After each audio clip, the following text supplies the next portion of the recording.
Freedom must never be defaulted. It must forever be exalted. Whether it's continuing the fight for civil rights, justice, equality, or economic empowerment, the Detroit branch NAACP will be a constant, relenting force in our community. Well, the NAACP is very important to me and for this city as well, because it is the moral conscience and the moral voice of this community. It is the NAACP that will lift up issues that others will try and bury. And so part of my being comfortable every day in this city is that I know that the moral voice of the NAACP is going to be heard when it needs to be heard. Well, I think it's a turning point in our city. I mean, it's this very critical moment where race and class matter more than it's ever mattered in the history of our city. And I think that the Detroit NAACP is at the forefront of forcing us to have those hard conversations that will determine how everybody in the city is going to be included and whether or not they're going to participate in the prosperity to come. How will we continue to survive in a challenging economic environment? It's the people who understand the importance of the Detroit branch NAACP. Where would we be without the support of those who really care? Discrimination never dies.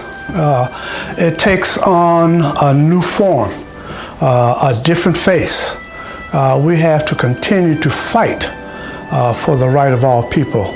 So my affiliation really has made me believe and feel that I am really making a contribution to what is happening in this city.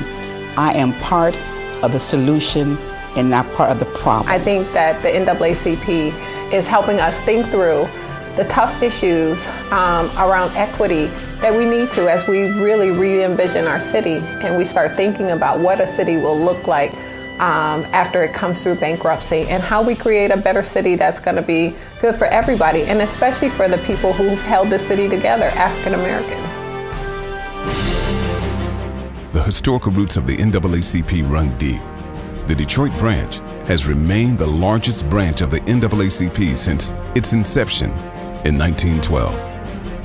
For the past 20 years, leading the fight, President Wendell Anthony. Following the founding of the National NAACP in 1909, W.B. Du Bois, Mary Church Terrell, Ida B. Wells Barnett, the Spingarn brothers, lynching was a prevalent situation in America, discrimination against black folks in particular all around the country from the south to the north. Obviously Detroit being a part of the burgeoning class of black folk migrating from the south, it was right for an NAACP. The fact for jobs, the need for education, blacks coming here were living on one side of Woodward Avenue, the old Black Bottom areas, and so we found ourselves engaged in that struggle. The Detroit NAACP Youth Council has been a forefront of youth leadership and now is the home of the largest youth unit in the Midwest. Your commitment means so much to the future of an organization that will continue to change the lives of our young people. NAACP, they taught me how to speak. They taught me how to be a leader.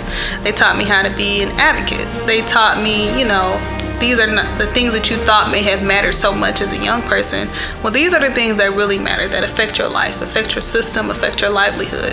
And so if it had not been for the NAACP, I'm not sure where I would be right now. Also in 1909, the NAACP commenced what has become its legacy of fighting legal battles to win social justice for African Americans. Your financial support will continue this legacy in providing legal assistance to those in need. The NAACP is right there on top of those issues and is willing to file appropriate lawsuits to be able to correct things that are happening in our societies. We ask you to join the circle of a distinguished society of givers that continue to support the mission. It's very important for people to support the NAACP because were it not for the NAACP, you would not be interviewing me right now. Folk who are sitting at this meeting, this gathering, who are CEOs in certain areas, African American women would not be in the positions that they're in now. Barack Obama would not be the president right now. And so if there's ever a case for the NAACP, look at the city of Detroit right now. We need to still fight for access to economic development. We still need to push forward to re-democratize our community following the initiation of an emergency manager. 50% of the African American Americans in the state of Michigan live under one-person rule.